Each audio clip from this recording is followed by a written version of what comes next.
Hey everybody, Mr. McNamee. Hope this works. Just testing some recording stuff and some writing stuff, and might as well do some maths while we're here. So this is 1F from the Year 10 textbook, which of course we're using this year in Year 9, about sketching graphs, and hopefully try not to get that light flashing in your face. I'll put my head in the way. Hopefully you know a lot of this stuff. Let's just go through some of the basics. So, talking about gradient. Gradient is, we're talking about the slope of the line. And the calculation for gradient is rise over run. How far do we go up divided by how far do we go across. And usually the run is going to be left to right, and the rise can be positive, or the gradient will be positive if you go up, and the gradient will be negative if you go down. So the gradient is the change in y for every change of 1 unit in x, sometimes called the rate of change of y, which would be important in a couple of years when you start talking about calculus. Okay, intercepts the points where the line crosses the x and y axis, so we would have a x-intercept here and a y-intercept here in this case. So we get the y-intercept when the x value is 0, we get the x-intercept when the y value is 0. So when we talk about the gradient of the lines, positive gradient, we're sloping up from left to right. Negative gradient, we're sloping down from left to right. Zero gradient means there's no slope as we go from left to right, and undefined, we don't even go from left to right, so it's an undefined gradient when we have a vertical line.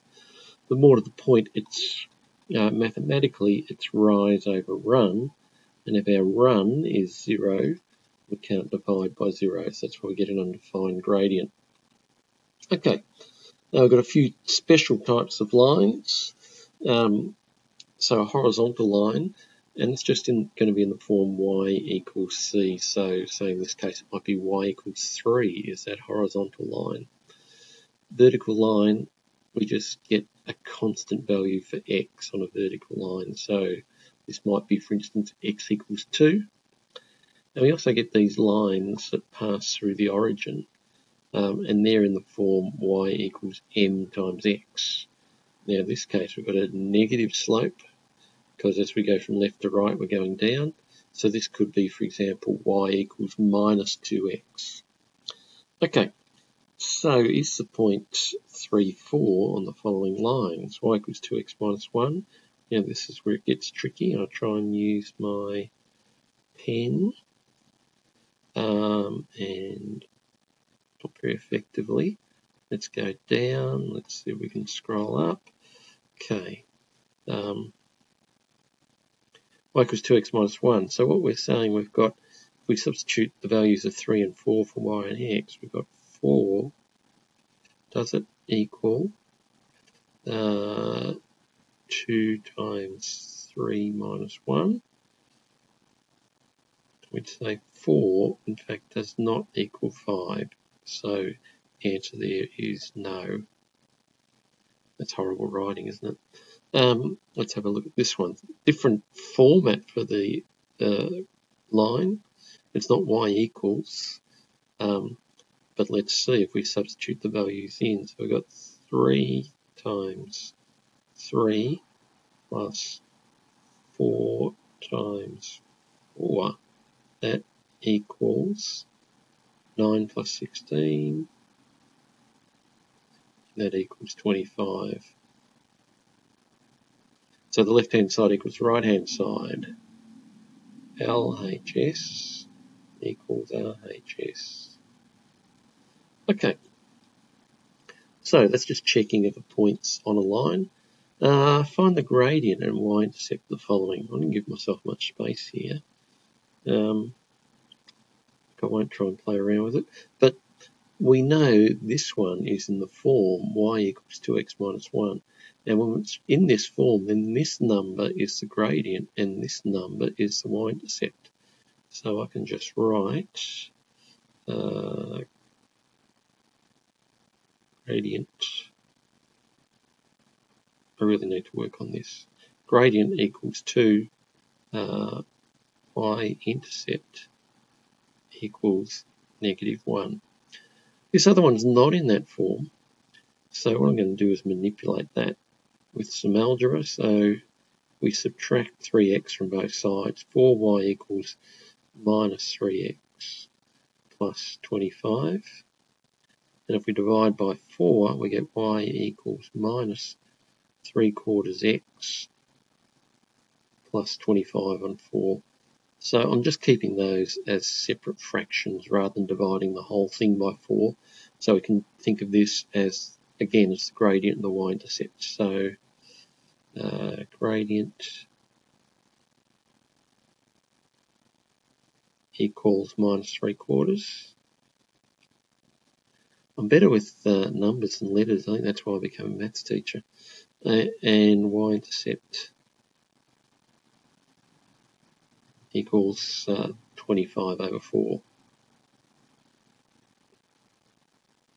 Okay, so I'm going to take those same two equations and try and plot them by finding the x and y intercepts.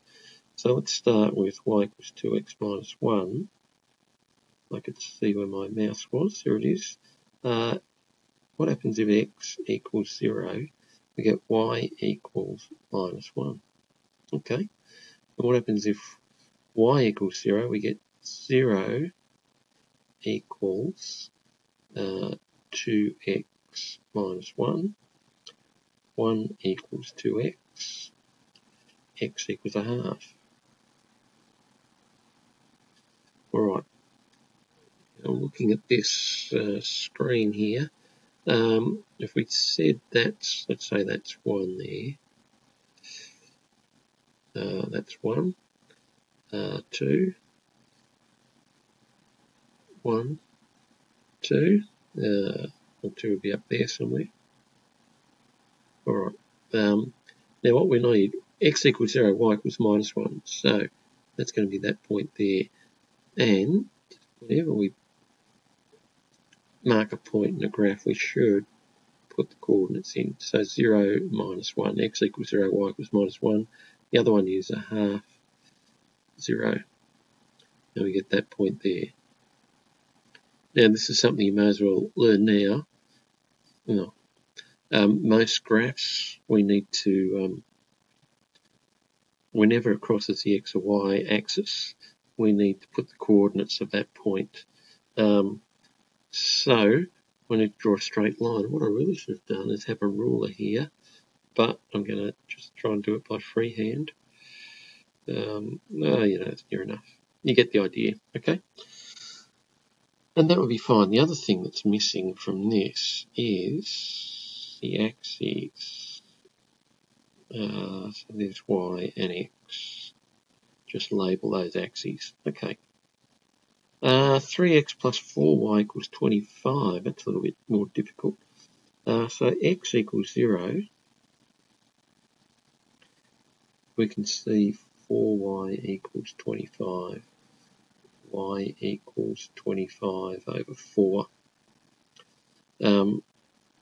So that is 6 1/4. Don't need to write it as a mixed number, but it helps for the placement. Now if y equals 0, y equals 0, we get 3x equals 25. X equals 25 on 3 equals 8 1/3. Okay, now let's try and put this on this graph.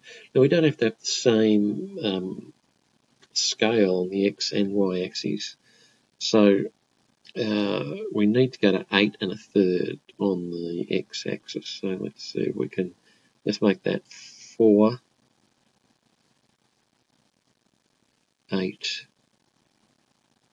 8 1/3 is probably somewhere around there. Okay, now if we made this say 3 and 6, then 6 1/4, again, it's just going to be somewhere around there. I hate that. Okay, and we just draw that straight line through there, straightish line. You should use a ruler. Now, when you're sketching graphs, the scale doesn't really matter that much. You know, it's probably more effort than I'd normally put in to get a scale that kind of works.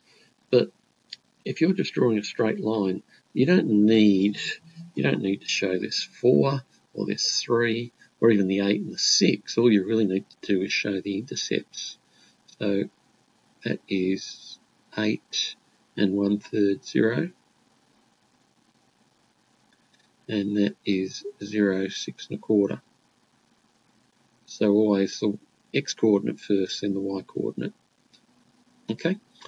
All right, and that's enough for a sketch, except I keep forgetting y, x. All right, last couple questions. Sketch the graph x equals -2, y equals 2x. X equals -2. Just draw some axes. Y, x. And again, we don't have to have a scale. I'm not too worried. I did put grid lines in here, but I'm not too fussed about them. It doesn't have to be a dotted line. It'd be a straight line. And that's it.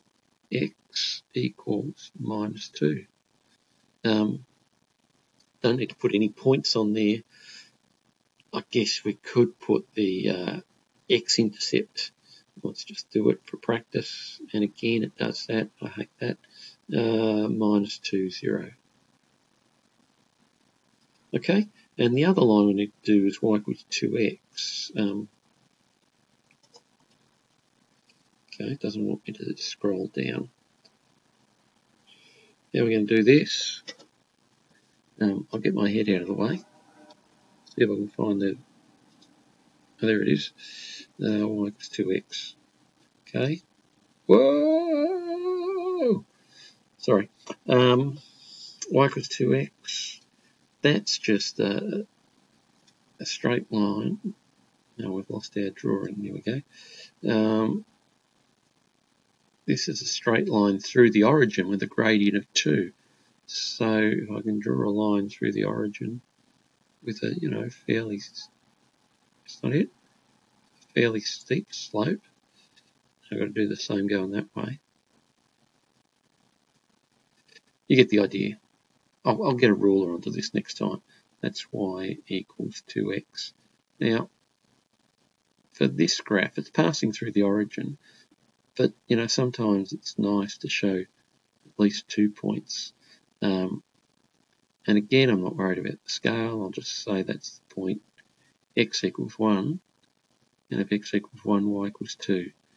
And I may as well put 0, 0, the origin. Okay?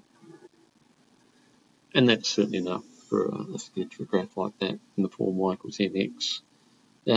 Sorry about the writing. I'll get better.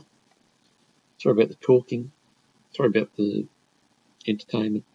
I'll get better. Okay? Thanks for listening. Enjoy your time at home. Bye.